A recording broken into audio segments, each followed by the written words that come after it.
As eleições municipais de 2024 estão chegando, digamos assim, na sua primeira reta final, mas para os pré-candidatos. É para saber efetivamente quem vai às urnas em Belo Horizonte para disputar a prefeitura e suceder Fouad Noman, ou o próprio prefeito conseguir a sua reeleição.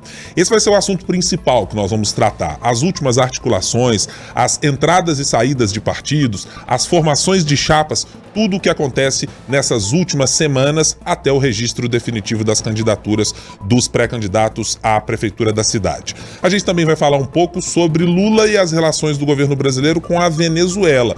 O que parece não ter fim é a dificuldade do governo brasileiro se posicionar de uma maneira mais dura e assertiva contra Nicolás Maduro.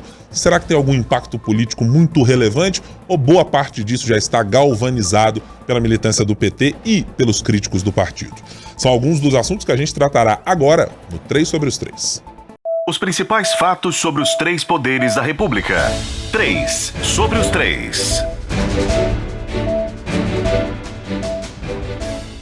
Olá, tudo bem? Seja muito bem-vindo, seja muito bem-vinda ao 3 sobre os 3. Esse é o podcast que semanalmente aborda assuntos da política que perpassam os 3 poderes da República: o Executivo, o Legislativo e o Judiciário.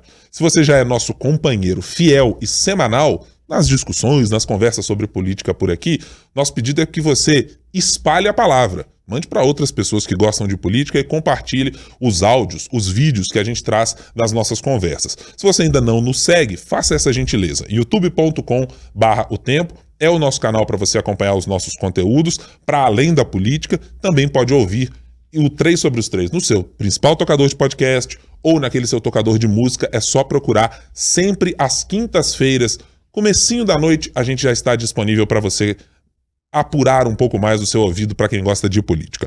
Nesta semana, não teremos a capital federal. Brasília estava de folga até outro dia, né, com os deputados, no recesso, todo mundo bonitinho, e a nossa Francine Ferreira aproveitou exatamente para isso.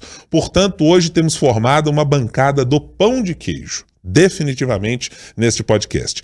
Tá aqui comigo mais uma vez, Marina Schettini, editora de política do Jornal O Tempo. Oi, Marina, tudo bem? Oi, Guilherme, Lê. Faltou um pão de queijo, inclusive, né? Faltou. Eu admito doce de leite. Que, como acumulei as funções de primeiro secretário nessa semana, mas tem outras coisas acontecendo. Achei mal produzido esse episódio. Não, de fato, não ficou assim. E como a gente não dispõe, né, de assessores parlamentares, a gente não dispõe daquelas benesses, verba indenizatória, não foi possível trazer um pão de queijinho para essa vez aqui do podcast. Eu prometo que vou me esforçar para conseguir alguém para fazer isso, para ver a próxima edição. E também está aqui conosco, já cumprimentada pela Marina Schettini, nossa Letícia Fontes, editora adjunta de política também do Jornal O Tempo. Como vai, Letícia? Tudo bem? Tudo bem, eu acho que eu vou exigir da Francine alguma coisa, né? Eu tô cobrindo o recesso parlamentar dela lá. Eu acho uma que bonificação. Essa é uma condição que você deveria levar como padrão. Quando a Francine Vou Ferreira anotar aqui nas nossas demandas. Tem que colocar na mesa, gente. É o momento de negociar coisas. Tá todo mundo fazendo isso por aí. Pão de Cabeça queijo, de chapa, vice, etc. Acho também que você precisa negociar canequinha. doce de leite. Doce de leite. Canequinha eu tô muito barata. A Letícia, por enquanto, tá assim. Tá parecendo uns cabos eleitorais. Tem. Aí depois tem uma turma que reclama lá, vai passar na justiça e tudo mais. Bom, a Marina mencionou cabos eleitorais e daqui a pouquinho eles vão começar a aparecer muito nas ruas de Belo Horizonte quando tivermos definidas as chapas de quem vai concorrer efetivamente. Não é dos pré-candidatos, mas não. É daqueles que estarão aptos pela Justiça Eleitoral a serem os pleiteantes à Prefeitura de Belo Horizonte, incluindo eles, claro, o atual prefeito Fouad Noman, do PSD. Então a gente vai aproveitar essa edição do podcast para tratar majoritariamente desse tema. Tivemos alguns movimentos importantes nessa última semana. Acho que o mais recente deles, e que está ainda em ebulição para entendermos os contextos, é a ida de Luísa Barreto, ex-secretária de Planejamento do governo Zema, do Partido Novo, um quadro pertencente anteriormente ao PSDB, que agora se juntará à campanha de Mauro Tramonte, apresentador de TV, deputado estadual do Republicanos. Bom, eu preciso juntar um outro movimento que aconteceu anteriormente. É que Alexandre Calil, ex-prefeito de Belo Horizonte, anunciou a sua saída do PSD para seguir agora para um plano no Republicanos. Vai se filiar ao partido com uma promessa de poder ser candidato mais uma vez ao governo de Minas em 2026 e algumas outras coisas que a gente tratará aqui nesse pacote de ida do Republicanos e de saída do PSD.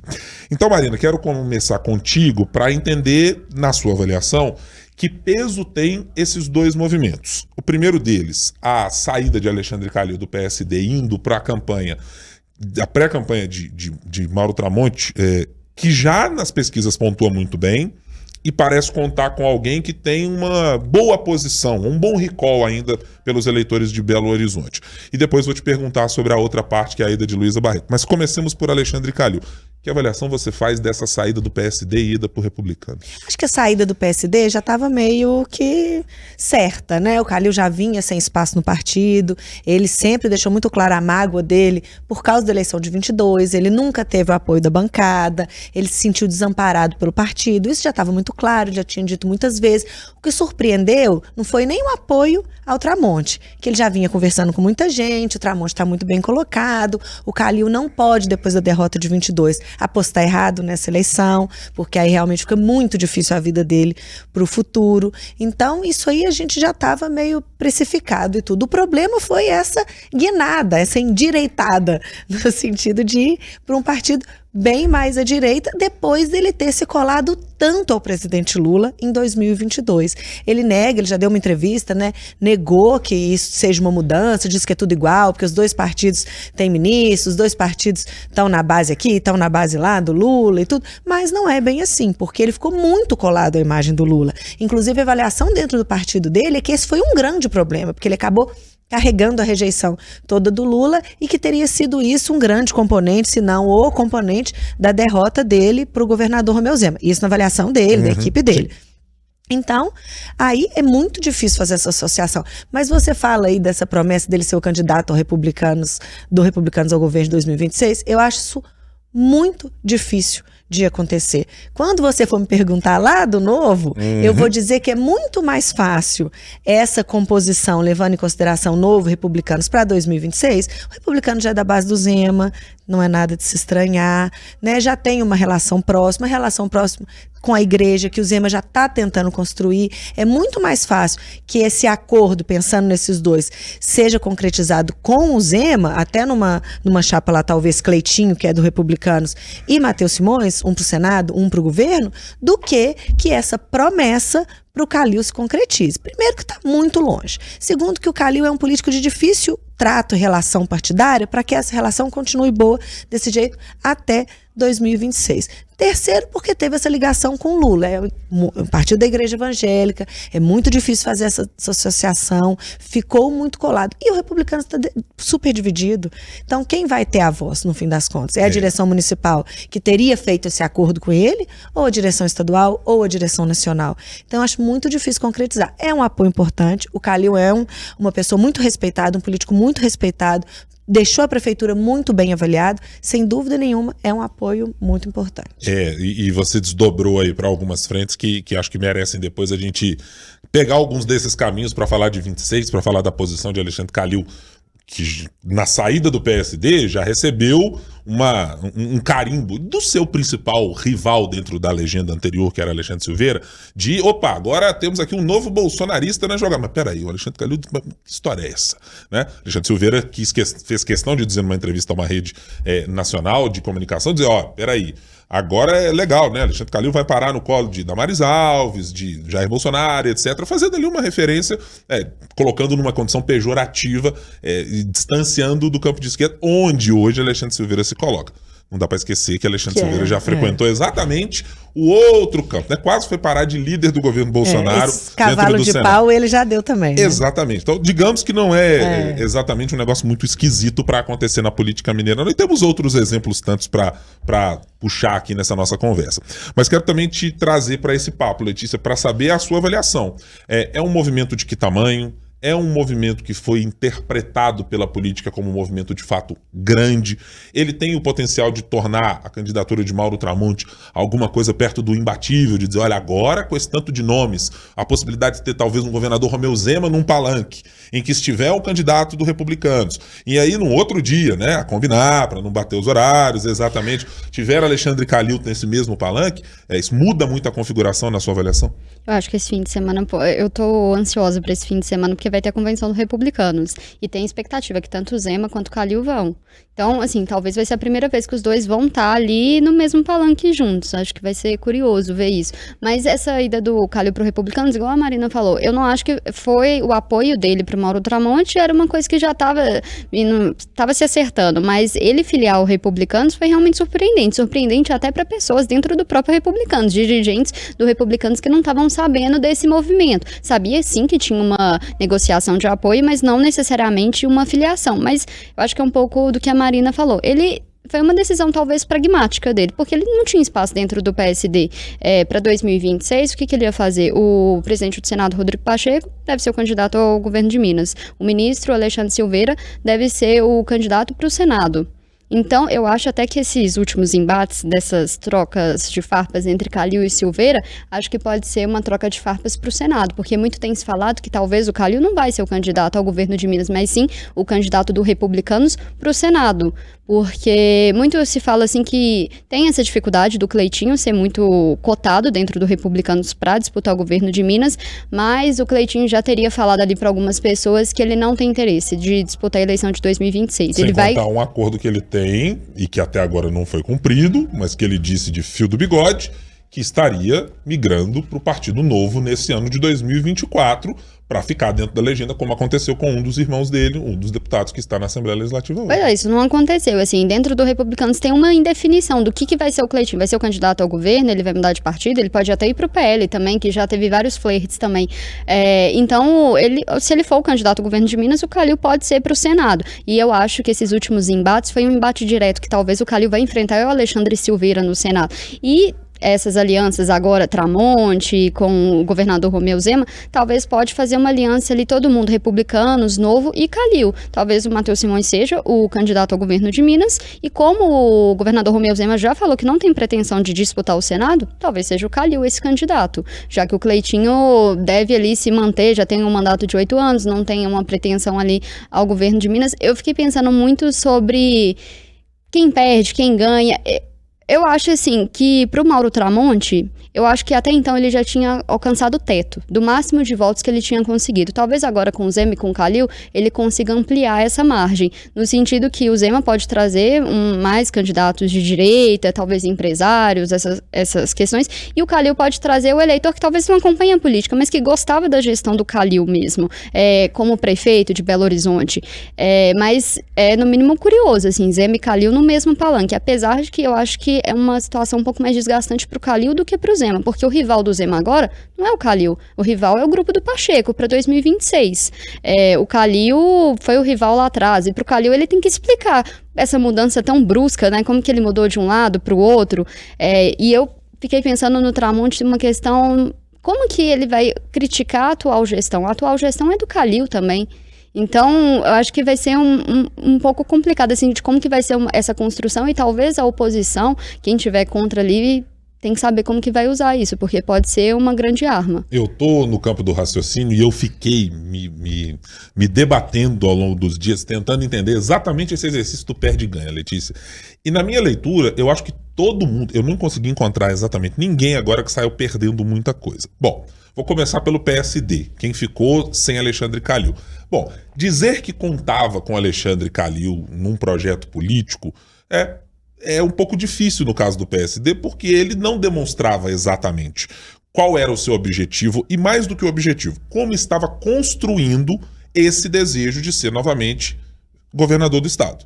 Porque, bom, não se tem notícia de nenhum movimento que ele tenha feito para ir até a base. Eu estou mencionando os deputados estaduais, estou mencionando prefeitos, estou mencionando essa musculatura grande que o PSD tem no estado, se tornou o partido mais, em número de prefeitos, o maior do país, de maneira geral, com as filiações que teve. Não se tem notícia de nenhum movimento que Calil tenha ido atrás deles e dizer, olha gente, agora eu estou apresentando meu projeto lá para frente. Simplesmente se guardou para esperar, e nas declarações que deu, inclusive aqui a nós na FM O Tempo, no jornal O Tempo, diz claramente, as pessoas não podem me ignorar, mas não parecia estar construindo exatamente nada que fizesse com que o PSD olhasse para a figura de Alexandre Calil e dissesse, acho que é legal ter uma aposta nele aqui. Então o PSD também se livrou de um certo problema que tinha internamente de não poder fazer uma base que gosta de Romeu Zema, que apoia Romeu Zema, mas que tinha alguém dentro do partido que sempre ficava ali numa oposição. Eu acho que para os republicanos também constrói uma alternativa de pelo menos um pouco mais de segurança em relação ao que tem hoje. O bastidor da política, quando se pergunta para as pessoas sobre 2026, da direita à esquerda menciona, olha, se Cleitinho Azevedo decide ser candidato ao governo de Minas, tem um potencial que nos parece importante, porque o nível de rejeição é baixo, o discurso é um discurso muito fluido, tem a capacidade de alcançar determinados eleitorados, mas não se tem a mesma garantia de que Cleitinho Azevedo esteja 100% de braço dado com republicanos. Como eu mencionei agora há pouco, tem lá uma promessa que foi feita de ir para o Partido Novo. Então a legenda, ao mesmo tempo, arrumou alguém para poder se colocar num projeto político mais à frente. Não se sabe se vai ser do governo efetivamente, mas alguém que fica nesse radar da política dizendo, não, peraí, republicano tem candidato. Para negociar conosco, tem que negociar espaço do nosso nome colocado. Não estamos aqui tratando de coisas etéreas, não. Temos um nome para colocar. Acho que também pela perspectiva do governador Romeu Zema e principalmente do vice-governador Matheus Simões, acho que é um cenário positivíssimo para ele. Já estou adiantando aqui ter chegado por uma chapa que tem Luísa Barreto lá dentro. Por uma questão, acho que a presença do Republicanos como um partido que potencialmente poderia sair rapidamente da base de Romeu Zema e migrar, por exemplo, num apoio de uma candidatura do PL, ou ter uma candidatura própria, conseguir fazer algum tipo de amarra ou uma conversa ali mais próxima com os republicanos, já com alguma mirada de um projeto político para frente, para Matheus Simões, que está se vendo cada vez mais espremido em alguns projetos políticos, né, que estão colocados nesse momento, o que se imagina ser de Rodrigo Pacheco e o que possa ser uma candidatura do PL ou do Republicanos, ele já consegue se aproximar desse grupo dizendo, olha gente, vamos negociar as coisas aqui, talvez, como a Marina disse, um pode ir para o Senado, eu posso ficar aqui no governo de Minas, mas ter um partido que tem, hoje em dia, capilaridade, número de parlamentares que resulta em recursos partidários, fundo partidário, fundão eleitoral e tudo mais, e que tem grupo de comunicação que passa ali de maneira satélite ao Republicanos. O partido tem feito até um esforço de dizer, olha, nós não temos muito mais vinculação com isso, mas tem um eleitorado, tem o seu presidente, né? O pastor Marcos Pereira é alguém vinculado a um grupo de comunicação que é um grupo muito presente, que fez as suas candidaturas muito passando pelo Republicanos. Então eu tenho a impressão que todo mundo saiu um pouco vitorioso. E aí, pela perspectiva última de Luísa Barreto, acho que da mesma maneira, porque ela chega numa candidatura que me parece ser aquela que tinha o maior gap a ser explorado pelos rivais do ponto de vista de conhecimento da cidade. Eu explico rapidamente. Por mais que Mauro Tramonte seja um jornalista que acompanhava o dia a dia dentro do estúdio, via reportagens, e que podia dizer, olha, eu sei dos meandros da cidade, dos problemas no ônibus, dos problemas nessa localidade, talvez o que passasse a ser cobrado dele eram propostas efetivas. É a maneira de materializar toda essa indignação que aparece, da crítica social que é feita quando você vê problema de falta de esgotamento sanitário, problema de falta de ônibus, problema de filas, mas transformar isso com uma linguagem que seja, de alguma maneira, técnica a ponto de se materializar num projeto político, num projeto de dizer, o que fazemos, por exemplo, com a Lagoa da Pampulha? Tem que ter planinho de governo dizendo aqui, é isso, é isso, é isso, é isso. E me parece que Luísa Barreto pode funcionar como esse ator político barra jurídico. Sem contar que a candidatura dela também tinha pouca viabilidade, né? Esse é outro E aí ponto ele difícil. pegando o Republicanos, assim, querendo ou não, se eventualmente o Mauro Tramonte ganhar, é mais uma prefeitura, ele tem um poder, ele vai ter que dividir esse capital político com o Calil, se vencer sim, mas ele ganha uma prefeitura, que com a Luísa Barreto tinha poucas chances disso acontecer. O Partido Novo está fazendo um movimento nessas eleições de, olha, eu conversei ontem mesmo, da gravação do podcast, eu conversei com o presidente municipal do Partido Novo, Frederico Papatello, que falava de, olha, a gente sentou na mesa, conversou, teve um almoço, não tá tudo batido, calma, tem coisas para se ajustar, etc. Mas das conversas que eu já tive anteriormente com o presidente estadual da legenda, Christopher Laguna, claramente, assim, o partido tá desesperado para encontrar alguém para dar braços dados com estrutura partidária para voltar a crescer, para não repetir o que teve no fiasco que foi na Assembleia Legislativa, quando teve um governador muito bem reeleito, mas só conseguiu fazer 2 deputados e dos anteriores não fez ninguém. Precisou realocar todo mundo no governo porque não tinha condições de ter muito mais espaço. Perdeu candidaturas grandes, né? De gente que foi para o partido, caso do deputado Thiago Mitrô, porque é isso, foi para um projeto que ficou meio mambembe, não gerou muita coisa, e agora precisava de uma legenda com capilaridade, com tamanho, com musculatura, com adesão, com capacidade de chegar em prefeituras, e que pode ser um enlace inicial para que esse projeto político do Partido Novo prospere nos próximos anos, Marina. E é muito impressionante como que a esquerda vai ficando para trás, né? Assim, essa chegada, acho que do Calil com o Zema agora, isso que a Letícia falou, que talvez o Tramonte já tivesse chegado num teto e eles trazem esses outros eleitores, né? Que gostavam da gestão, que aprovam o governador, que talvez não se atentassem ao Mauro Tramonte.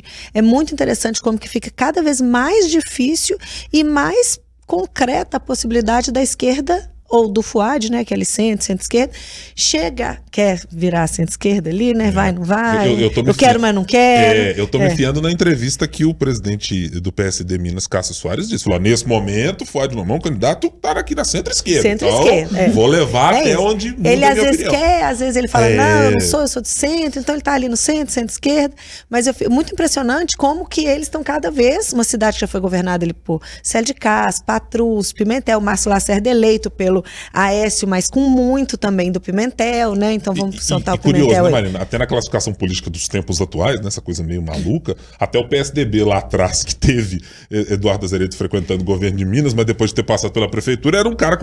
Passou hoje em dia, você considera, não, era um cara de esquerda, pelo amor de Deus. Não, foi, Nossa Senhora. Mas assim, a gente já teve esses nomes de esquerda, né? Célio, Patrus, Pimentel, e agora o PT já vem perdendo espaço na prefeitura já há algum tempo, não se ligar de que a possibilidade é real e fica essa briga dentro do PT, né?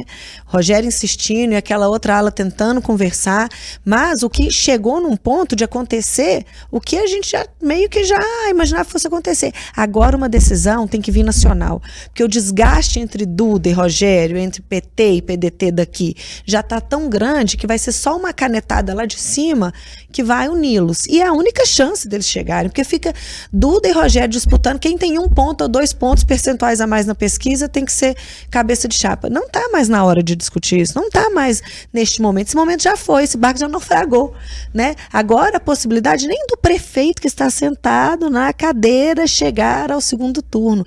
Esse pessoal, se eles quiserem realmente alguma chance, porque a gente tem de um lado Mauro Tramonte com Zema e com Calil, né? Que Luiz é Zema, né? Então a gente tem Mauro Tramonte com Zema e com Calil, e a gente tem depois uma outra candidatura com muita chance de ganhar, né? De crescer, inclusive, quando começar a campanha, quando o Bolsonaro chegar, do Bruno Engler. Sim. Então a chance da gente ter esses dois atores, Tramonte e Engler no segundo turno, é gigantesca. E se a esquerda, centro-esquerda e centro, com alguma inclinaçãozinha à esquerda, não se movimentar para se unir, realmente a chance deles não chegarem a lugar nenhum é enorme.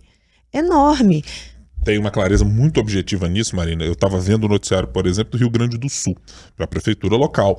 E as mesmas coisas estão acontecendo lá no campo da direita, mas a direita lá está se resolvendo. E disse, olha, o PDT decidiu que vai ter uma candidatura, junta com esse aqui, Sebastião Melo vai ter um candidato que é do PL, que decidiu. Não dá para ficar fracionado, precisamos aglutinar aqui. No caso de Belo Horizonte, parece ser, eu estou contando neste exato momento, que não haverá uma junção da candidatura de Rogério Correia com a candidatura de Duda Salabert. E os argumentos apresentados de parte a parte, conversando com uma pessoa de fora, uma pessoa que inclusive está lá mais no núcleo de Fuad Noman, ele disse, olha, nós também já não vemos essa possibilidade de que aquelas candidaturas se juntem. Por isso, decidiram inclusive intensificar as conversas novamente, tanto com o PT quanto com o PDT, para dizer, gente, se for para vocês dois ficarem brigando, vem cá que eu tenho um candidato para ser apresentado a vocês. Se chama prefeito Fuad Noman, ele está disposto, quer receber o presidente Lula se for possível e quer receber vocês também de braços abertos. Não temos nenhum problema quanto a isso, porque estão vendo viabilidade, né? E o problema é que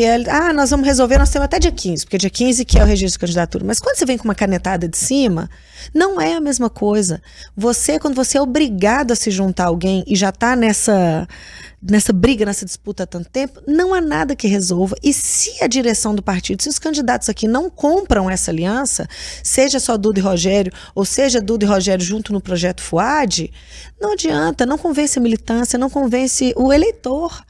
Então, não é um bom caminho. E não apazigua os ânimos, Nunca. né, Marina? Que são necessários para uma campanha, né? Quando você resolve oficialmente de cima, as rusgas, os problemas de convivência ali de dia a dia, eles não são sanados. E isso fica muito claro. É muito difícil você esconder uma ruptura dessa. No caso do PT, esconder rupturas é sempre muito difícil, porque o que tem de ruptura... Apesar deles terem prática nisso. Exatamente. O que tem de ruptura sempre no PT não está no gibi, né? Tá tão evidente esse racha que na última parada LGBTQIA+, teve várias pessoas que estavam lá, viu exatamente assim, um mal-estar entre Duda e Rogério, porque foi combinado entre todos os pré-candidatos, a prefeitura, vereadores, que eles iam subir ao palco juntos. O Rogério não subiu junto, ele foi em outro horário, diferente do da Duda. E isso irritou uma parte da equipe da Duda, irritou uma parte do Rogério, porque já não queriam nem ser vistos juntos mais, assim como candidaturas avulsas mesmo, separadas. É bastante difícil que nesse cenário, como disse a Marina, e as pesquisas estão indicando isso, né? Não é uma análise apenas nossa olhando para o cenário, não. É olhando com base no que as pesquisas estão indicando. Uma candidatura unindo essas duas figuras, por exemplo, Rogério e Duda, imagina, se tem um potencial de chegar talvez a 15%, 20%. Eu estou aqui especulando com base nos números dos últimos levantamentos, colocando mais uma margem de erro para cima. Mas eu fico pensando também se a candidatura da Duda e do Rogério já não chegou no teto também. É possível. Talvez se unissem ao Fuad, talvez conseguiriam agregar alguma coisa a mais, porque talvez essas candidaturas também já chegaram no máximo delas, assim, acho que esse de intenção de voto. Letícia, eu vou muito concordar com você nele, talvez no caso de Rogério Correia, dado a verificação que o nosso Instituto Datatempo já faz, dizendo, olha, entre os candidatos que têm a rejeição tal, e rejeição é sempre considerado pelos marqueteiros políticos, pelos analistas, como rejeição é teto, né? Muitas vezes você olha para aqui e fala, não dá para crescer mais porque ele vai ser rejeitado. Duda Salabert efetivamente tem uma rejeição menor, mas Fuad Noman é essa folha em branco, né, para o eleitor. Muitos deles não sabem o que pensar do prefeito e não têm uma ideia formada, uma concepção sobre o que é o prefeito. Mauro Tramonte, por enquanto, também desfruta exatamente dessa condição, né, de ser alguém que você sabe, poxa, é famoso, tem isso aqui, mas o que ele pensa efetivamente sobre questões que podem ser sensíveis para o eleitorado, né? Ele acha que tem que fazer o quê com as escolas, por exemplo? As UMEIs têm que ser expandidas? Não, é um outro modelo. A gestão das escolas vai se aproximar da gestão Zema, que está pensando em fazer uma espécie de terceirização, de uma sessão de administração para um parceiro externo, ou não, tem que ser tudo internamente, porque essas questões são muito relevantes para galvanizar o eleitorado que está ali. Então, se você diz, olha, o eleitorado de Rogério Correia tem uma ligação com, por exemplo, os sindicatos de educação, né, que é uma base histórica dele e do PT. Bom, tem isso, mas aí o projeto de Mauro Tramonte diz o quê? Peraí, o projeto diz uma outra coisa. Tá, mas o projeto de Gabriel Azevedo vai dizer o que outra coisa. Essas posições vão ser escrutinadas em algum momento e elas, se você não tiver robustez na sua candidatura, unidade, capacidade de dizer claramente, mirando os seus públicos, essa rejeição, ela rapidamente consome a sua campanha. E o Fuad tem uma coisa a mais para ele aí, dependendo da quantidade que o Calil for participar da campanha do Tramonte, o Calil ainda consegue vender que ele é uma continuidade da gestão. O Fuad consegue dizer que é uma continuidade da gestão do Calil. Quando ele faz aquela nota lá, né, quando o Calil saiu do PSD, ele já começa a construir isso. Ele diz, o que o Calil está fazendo é pensar no futuro dele, né, mas eu sou uma continuidade da gestão dele. Ele me admira, eu admiro ele, a nossa amizade continua. Então, assim, se o Calil não der muito as caras na campanha do Tramonte, o Fuad ainda consegue vender que ele é o candidato da continuidade do Calil. O Fuad consegue vender, nossa, eu vou arrumar uma confusão, né? Mas o Fuad consegue vender que ele é a continuidade da gestão do Calil. Até eu já tô confundindo os dois, tá vendo? O eleitor também. Acontece. Só uma outra questão que eu queria colocar, que acho que a gente esqueceu, é que eu fiquei pensando nessa aproximação Zema e republicanos, é também um movimento que o Zema tem feito de aproximar dos evangélicos, né? O Zema foi na última semana no aniversário de 10 anos do Templo de Salomão. A gente sabe que o Republicanos é ligado a uma ala da Igreja Universal, então eu acho que é um outro movimento ali dele de cada vez mais se aproximar desse eleitor. E aí, Letícia, eu não consigo deixar de fazer uma ligação umbilical com o projeto político do Partido Novo de se expandir para um eleitorado que talvez ele tenha tido nas suas primeiras eleições, mas que foi majoritariamente consumido pelo PL quando as candidaturas meteóricas, né, absolutamente vencedoras e vitoriosas do ponto de vista de número de eleitores, do que representam, da identificação ideológica de Bruno Engler, de Nicolas Ferreira, de outros que tomaram esse espaço por completo. Disseram, não, os representantes dos conservadores somos nós, meus caros amigos do Partido Novo. Vocês não são os representantes disso. Vocês podem ser um representante da tecnocracia, pode ser uma perspectiva liberal que nós não vamos carregar exatamente, mas que talvez tenha alguma nuance aqui da economia.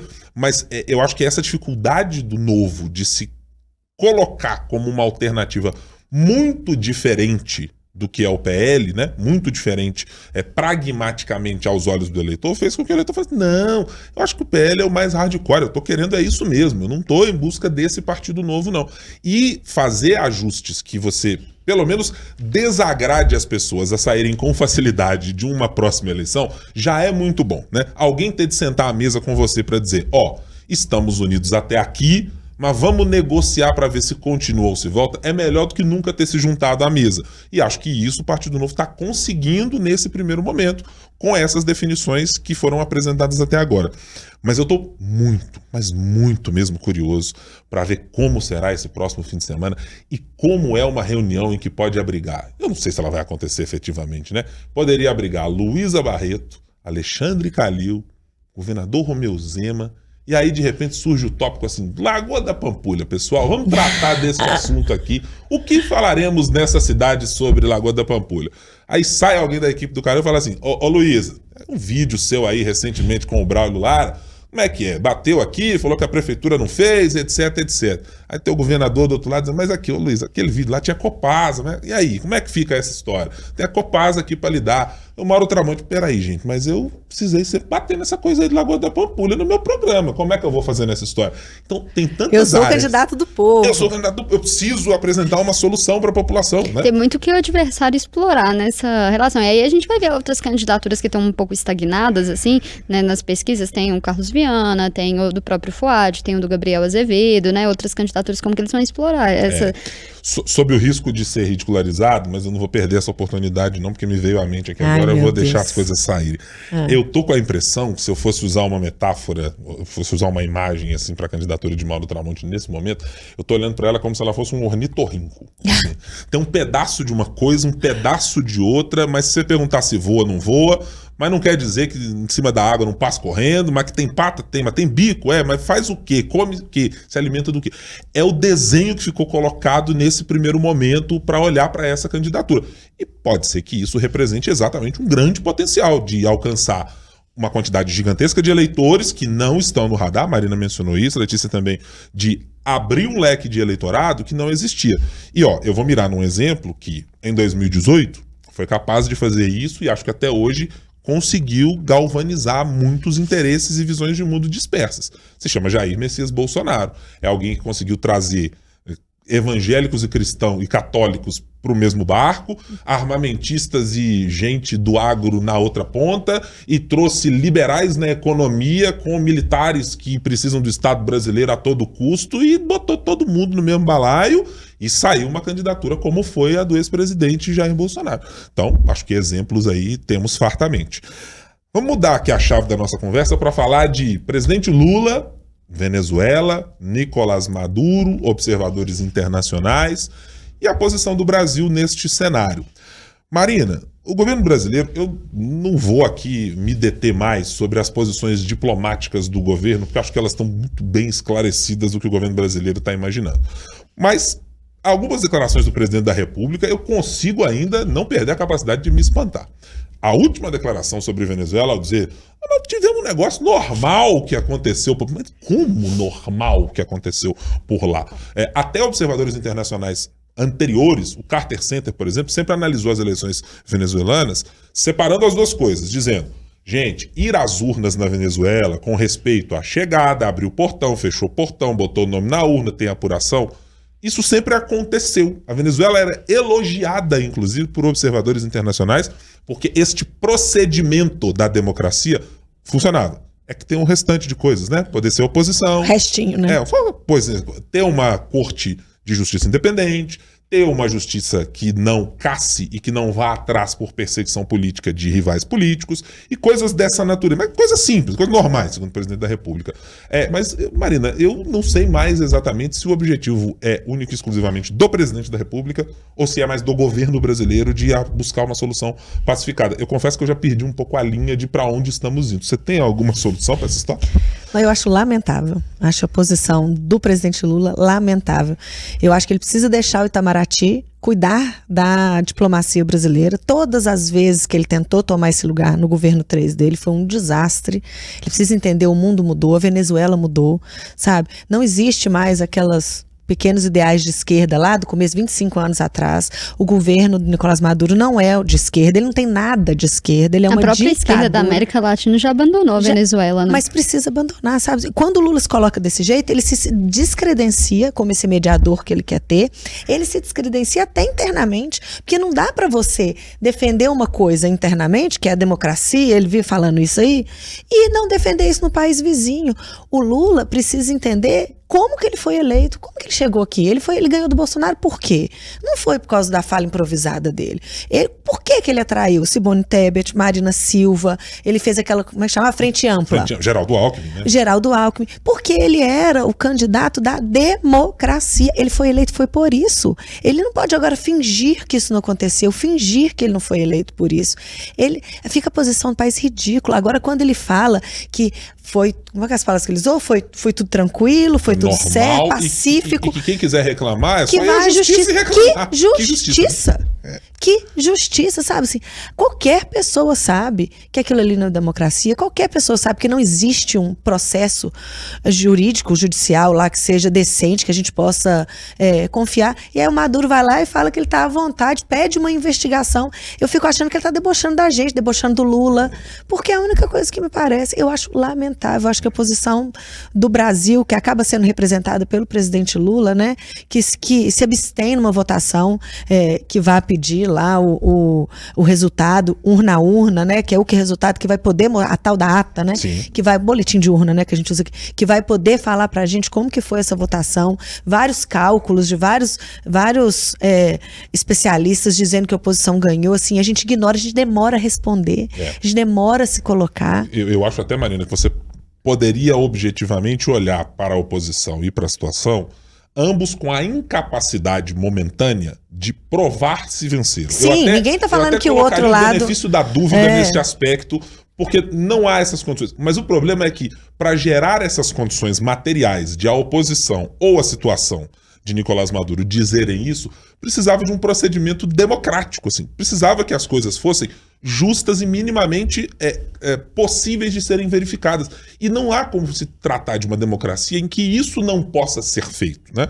A gente sabe era e vezeramente como lidamos com este problema aqui no Brasil, e a gente precisou explicar mais de uma vez às pessoas que, assim, todos os votos de cada cidadão, se você chegar no dia da votação, ao final, eles estão lá estampados na parede. Ele não está lá com o seu nome, ele não está lá te identificando, porque existe nem tem que estar, né? Nem tem de estar, essa é a regra. Mas você sabe quantos votos foram depositados naquela urna, você sabe, o boletim de urna está ali para dizer isso. O que nós temos é uma agilidade em transmissão de dados para as eleições serem rápidas. Mas ata, nós temos do mesmo jeito. A gente sabe o tamanho do problema, que foi lidar com o negacionismo de urna, né? Lidar com esse ataque objetivo e claro e intencional, já se sabe agora muito claramente, as investigações da Polícia Federal estão mostrando, contra isso. E não dá para o presidente da República, que até outro dia precisava fazer um combate exatamente a esse tipo de retórica e de procedimento, se esquivar disso porque está dizendo para um aliado que ideologicamente tem gente do PT que acha legal. Eu quero só explicar uma coisa que fica parecendo também, né? Assim, ninguém está dizendo que o Brasil tem que cortar relações comerciais não tem nada a ver com isso. Com a Venezuela. Não tem que dizer amém para tudo que faz. Como que você defende o indefensável? Como que se defende uma ditadura? Como que se defende um processo que não é limpo, que não é certo, que não é correto? E ninguém está dizendo também que a oposição não tem seus problemas, que a oposição né, que seja mega democrática, mega correta. Não se trata disso. Ninguém está dizendo. O que nós estamos dizendo é de uma postura de um líder que quer ser conhecido como mediador, como pacificador, que não consegue ser isento em nada. Mas esse é o primeiro passo, né, para encontrar a pacificação, e o governo Lula fez essa tentativa no caso de Israel e da guerra contra o grupo terrorista Hamas, para tentar encontrar apoio de grupos internacionais e para mostrar o quanto o genocídio que se praticou lá na Palestina também estava sendo patrocinado por Israel, da mesma maneira cruel e vil e terrorista que estava sendo feito lá. É preciso chamar as coisas como elas são, para começar um debate minimamente sério de poder apontar o dedo para elas. Não dá para ficar adorando pílula e dizendo, não, mas não é bem assim, as coisas não são dessa natureza, é um processinho democrático, etc. Democracia, se resumisse única e exclusivamente a ir à urna votar, era muito fácil. A democracia vai muito além disso.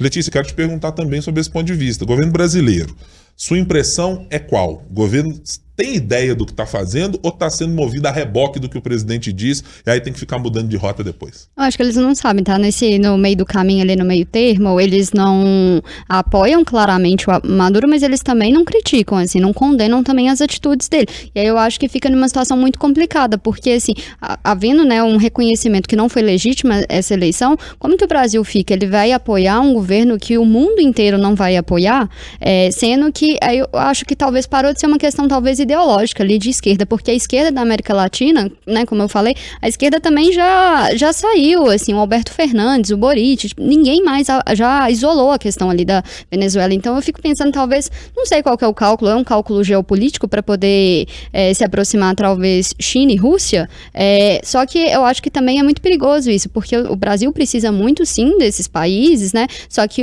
ele vai ficar contra o Ocidente, porque ele também precisa muito do Ocidente também. Então, eu acho que a postura aí do Brasil, acho que ele vai ter que tomar uma decisão. Ele vai ficar em cima do muro, como ele tem feito, ou o Lula vai realmente tomar vai falar assim, não, reconhecemos o Maduro. Eu acho que ele vai ficar numa situação um pouco complicada. E tem problemas objetivos, que eu até vi de uma análise de uma pessoa que conversou com uma jornalista do Itamaraty, né, fazendo uma análise de alguns problemas pragmáticos que o Brasil tem nessa relação.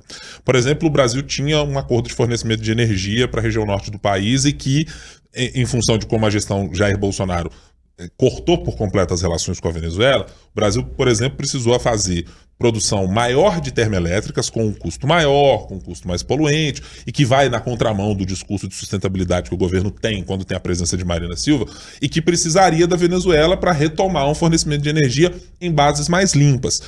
Também fala, por exemplo, sobre o quanto é importante ter a Venezuela como parceira na fronteira para evitar que o tráfico de drogas se expanda. E se expanda prejudicando, por exemplo, terras Yanomamis, expandindo atividades de mineração e outras atividades vinculadas a esse tipo de operação, que o governo brasileiro sozinho não dá conta de resolver. Precisa dos parceiros internacionais o ajudarem. Mas eu entendo que todas essas coisas pragmáticas são relevantes, mas elas não podem ser a régua definitiva e medidora para você não ter a capacidade de fazer um discurso. E vamos lá, eu vou tentar ser mais poliana neste aspecto. Fizesse um discurso como Gustavo Petro. Alguma coisa na linha de, olha só, eu não estou aqui fazendo um apoio claro a Nicolás Maduro, ele tem o direito legítimo de ser candidato, de ter eleições, mas elas só serão validadas se houver uma comprovação efetiva de atas por organismos internacionais, por avaliações minimamente seguras. Do contrário, o Brasil se manterá na mesma posição de não aceitar um regime aquilo como democrático. Assim, você podia manter uma distância, mas usar a expressão me causa um choque do tamanho do universo. Dizer que assim, as coisas foram normais. Não dá para dizer que nada na Venezuela... Os jornalistas estão tratando como se fosse a Terceira Guerra Mundial, assim, é de um descolamento da realidade muito grande. Perfeitamente, né? Acho que é de se atentar para um mundo paralelo, completamente paralelo. Assim, não consigo ver um cálculo político como a gente vê no caso do Banco Central, você critica daqui para colher alguma outra coisa, dizendo, tem um grande inimigo, etc. Mas nesse caso da Venezuela, não consigo encontrar exatamente nada. Tá se colocando de um lado, mas assim, tá ficando contra o mundo inteiro, né? Do Ocidente inteiro, como se não precisasse também. Tem uma expressão que a esquerda gosta de usar muito, que é a história de estar do lado certo ou errado da história, né? O presidente Lula, neste caso da Venezuela, escolheu o seu lado. Vai acabar com a biografia dele. E tá com a bandeirinha, inclusive, do lado errado da história, dizendo, opa, estamos aqui firmes e fortes.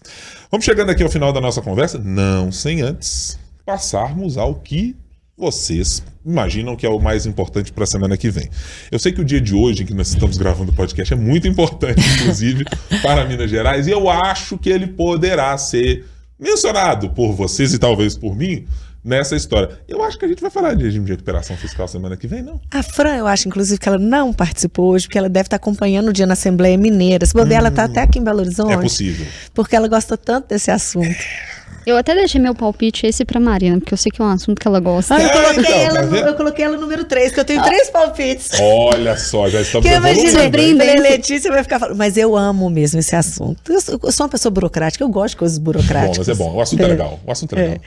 Então vai, quem vai começar? Quem vai? Letícia Fontes, você terá as honras da casa. É regime de recuperação fiscal ou não? Não, eu vou deixar pra Marina e pra vocês. Eu vou ficar na primeira parte do podcast, que eu acho que na próxima semana a gente vai saber quem são os candidatos reais, assim. Vai passar as convenções, ainda vai ter uns dias, né, porque o registro vai até o dia 15, então até o dia 15 tem as convenções, mas muita coisa pode acontecer, mas a gente vai saber. João Leite vai ser candidato? O que vai acontecer com vários desses pré-candidatos que têm se colocado? Marina Schettini, agora não, as 3, eu tenho 3. Vamos lá, você tem 3. Tem semana que não tem nada acontecendo, né? Mas eu acho, sim, o fim das convenções vão dar essa clareada, concordo muito com a Lê. Eu acho que o regime de recuperação fiscal, a gente vai ter um norte hoje mesmo. Mas eu quero ver com a volta do Congresso, porque tem me chamado muito a atenção essa história do Brasil com a Venezuela, sabe? Do Lula com a Venezuela. E eu quero ver a volta do Congresso agora, se a gente vai ter alguma convocação. Eu quero ver como que o nosso ministro das Relações Exteriores como que ele vai justificar a nossa posição se ele for convocado no Congresso. Quero ver como que os parlamentares vão tratar disso, porque o Lula, inclusive nesse movimento todo dele, ele dá uma munição para a oposição a ele, para direita mais extremada, assim, imensa. Eu quero ver como que isso vai ser tratado. Eu vou juntar as duas coisas. Eu vou juntar um braço, posso dizer assim, do regime de recuperação fiscal e o Congresso Nacional. É que eu estou curioso para saber como o Rodrigo Pacheco conseguirá levar à frente a tramitação do PROPAG, que é a alternativa criada por ele e pelo governo Lula para adesão ao regime. Porque eu tenho ouvido de muita gente que essa história de poder tramitar a proposta rapidamente... Eles falam em 15 dias, né? Conseguir em 15 dias, para ver como que o Congresso e o Senado rapidamente trate desse assunto, com tantos interesses de estados que passaram a estar dentro desse bolo. Eu estou muito, mas muito desconfiado que as coisas não vão andar nessa velocidade. Não por mim, porque eu já ouvi muita gente que passou aqui pela Sempre Editora, com quem a gente conversa, que não está exatamente com essa percepção. E acho que aquilo que lá atrás pode ter sido a fazer com que Rodrigo Pacheco tenha sido alçado a grande nome para solucionar o problema, possa começar a atuar contra ele para ser cobrado. Mas espera aí, não diz que ia agilizar as coisas no Congresso? Não disse que tinha uma capacidade de mobilização no Senado? Minas está aqui com o Pires na mão, com um regime de recuperação fiscal talvez aprovado e que precisa do PROPAG. Então eu estou curioso para ver se na volta dos trabalhos, com reforma tributária, com tanta coisa para passar por lá, se o Congresso estará, entre aspas, nas mãos de Rodrigo Pacheco para essa próxima semana. E para vocês que estiveram aqui comigo, Letícia e Marina, muito obrigado, ótima semana para vocês. A gente se fala na semana que vem. Até a próxima. E vou cobrar da Francine qual que vai ser minha bonificação. Você saiu com a listinha aí toda? Eu anotei tudo. Tá tudo certo, vou pegar, né? vou mandar já. Inclusive umas coisas que eu tava querendo há mais tempo. Tem algumas coisinhas para pedir. Aproveitar, um Frankenstein aqui. Se tiver fundo aí para colocar, a gente vai colocar algumas coisinhas assim. E você que nos acompanhou, muito obrigado. Para você que está nos ouvindo pela primeira vez, reitero o pedido. Siga a gente nas redes sociais, youtube.com/otempo. Você pode nos acompanhar também no seu tocador de áudio ou de podcast. A gente volta na semana que vem. Tchau, tchau.